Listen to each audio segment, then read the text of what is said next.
this morning. It's not raining. Yay! We've been out flying a drone a little bit earlier, so you'll probably see some footage of that at some stage.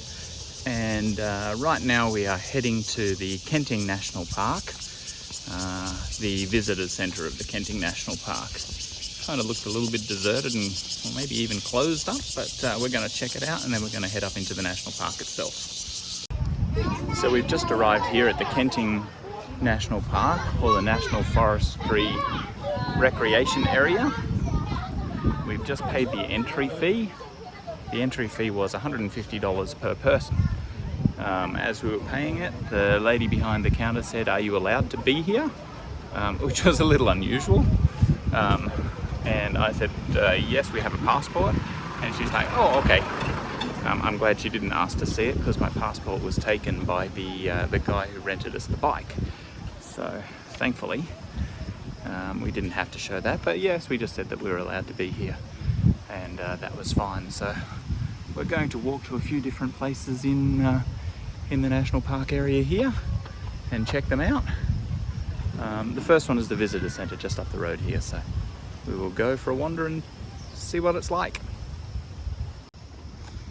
It's so very green as we walk along, and there's some really interesting trees here. They're like pine trees or fir trees. They have needles on them. Not what you would expect for Taiwan, but yeah, very, very nice nonetheless. So very green. So the visitors centre here looks like a good place to go to get cool. They've got drinks and it looks like ice blocks and things like that as well. No doubt there'll be a gift store of some sort in here, so we will just go and check it out. So unfortunately, two of the viewpoints here that we wanted to see are closed. The first one is called the Sea View Tower, and it is, as its name says, a tower that you can climb and view the ocean. The second is the Silver Dragon Cave. It is closed as well, which is unfortunate. There are still two other caves here that we can see, the Fairy Cave and the Stalagmite Cave, and we will go and have a squiz at those. Just heading up the path here to the Stalagmite Cave. This is the entry gates here to the Stalagmite Cave. Be careful of rock falls. We will.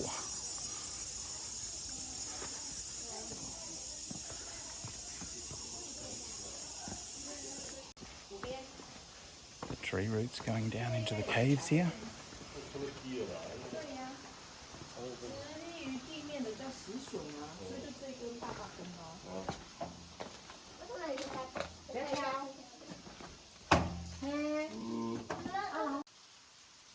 So this is the Stalagmite Cave.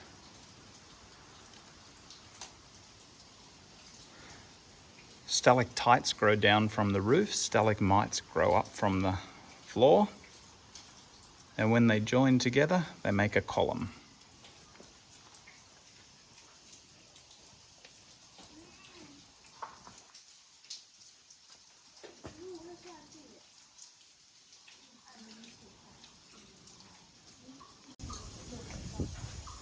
Just next to the Stalagmite Cave is the Cactus Garden. You can see some prickly pear here, and there's one that's flowering. That's pretty cool. There's another flower.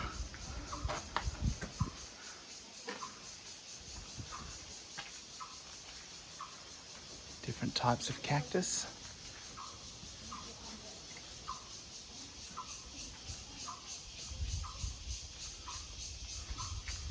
All very spiky. From a distance, that one there looks like lettuce.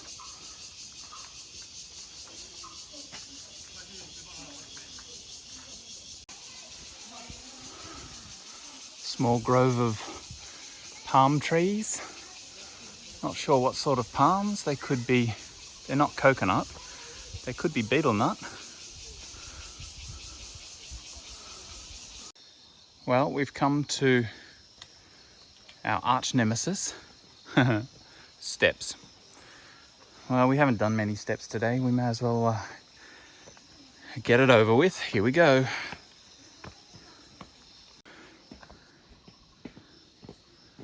all the butterflies over on this tree over here. The bright red flowers attract the butterflies. Straight out there is the ocean. Yes, I can't see it either. It's a grey day and the ocean is grey and it's very hazy. So that's a little bit disappointing. In the distance there you can see the mountain, which is the symbol of Kenting National Park. I'm sure my pronunciation is wrong, but Mount Dajian. And down here you can see all those butterflies on the tree. Very, very cool.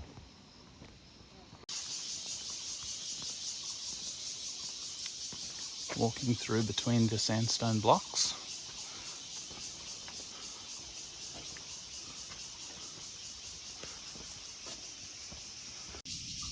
Lots of spider webs that you can see.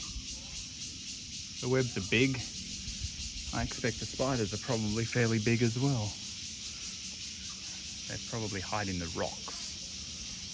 I can't see any right now. There goes Jen heading down into the fairy cave.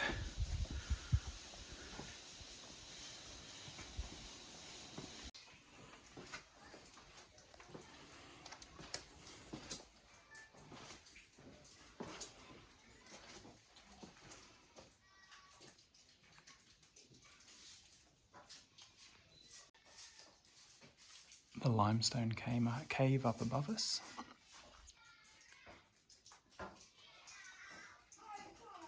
Down here to the tunnel coming down in and through the cave.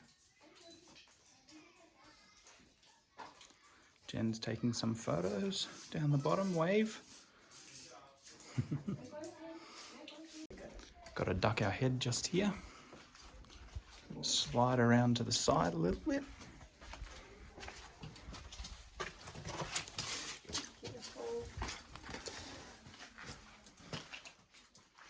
Can feel a breeze blowing through. Maybe it comes out somewhere else to where it came in.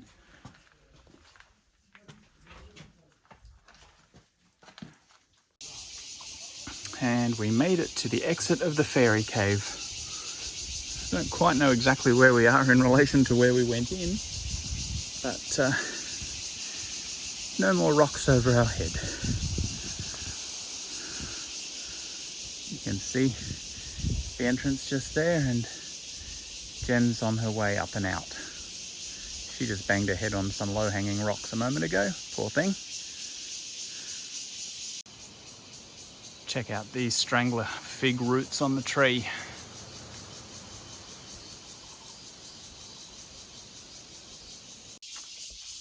Just on our way down the road a little bit further to the Cliff of the Apes.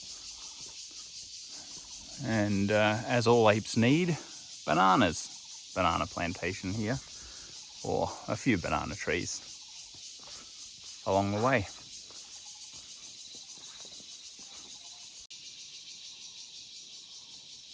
So this section just here, and on the other side of me, is the Cliffs of the Apes.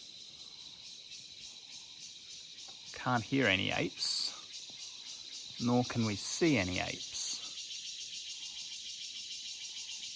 There's a marker stone with something in Chinese, probably saying that this is the Cliff of the Apes.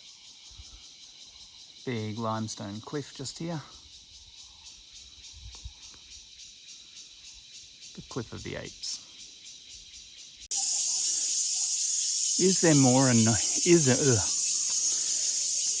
a more annoying noise in the world than that?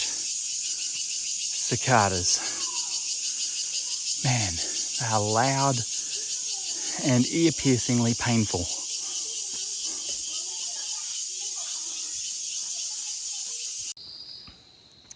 This here is called the first ravine.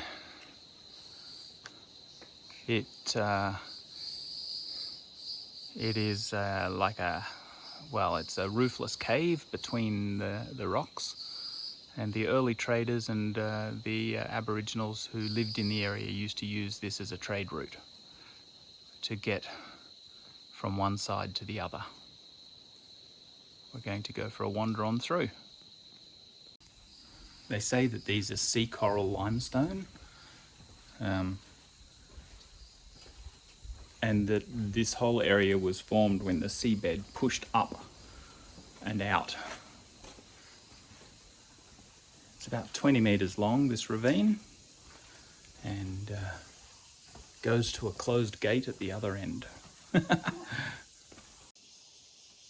So this gate marks the northernmost boundary of the Kenting National Forest Recreation Area, where we are in. You can't go any further. The gates are locked, padlocked, locked, and there's a sign over there that says, "This is the end."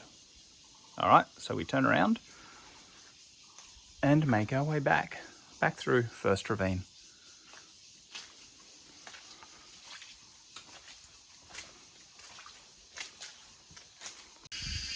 This section just up here between the two cliffs has two names. It's either called a thread of sky or one line sky.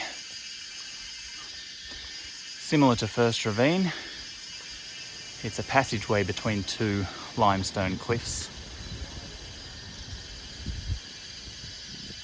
And we're going to walk through it.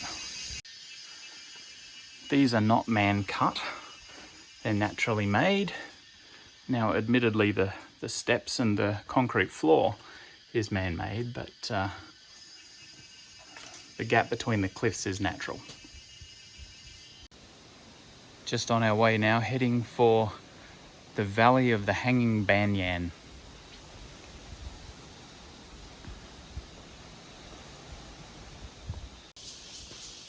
To do the full trail here takes about 2 hours. If you're Jen and I, and you're stopping to take a lot more photographs, it will take you 3 or maybe 4 hours. I don't know if you can see up there, but there are some monkeys. There are some monkeys. Mummy says bubbies. There's another one. Must be a bridge just there that they're crossing. Wow. Monkeys everywhere. That's pretty cool. Yeah. All right, before the monkeys so rudely interrupted me, it takes about 2 hours if you're walking through to at a comfortable pace to be able to do the full loop here. If you're like Jen and I, it takes a little bit longer because we like stopping and taking photos and watching the monkeys that we just saw and that. So yeah, a lot of the path is shaded, which makes it lovely. The sun is a little bit bitey in those unshaded areas, but a lot of people bring umbrellas or, you know, wear a hat, keep yourself cool, but bring sunscreen, wear a hat. Make sure you bring enough water. I think we were a little bit lax on the water that we needed, so we're trying to conserve it a little bit to make our way back. There's no toilets and there's no vending machines or shops on the way out here at all. So get what you need at the visitors centre and head off from there. I don't know if you can see, but you can probably certainly hear we just made it back. Literally just walked into the visitors centre under the cover and it started pouring. And we are very glad to be back. Yay! Dry and yes, glad that we're not still like 2 or 3 kilometres out, stuck in the rain. So yay, we made it back.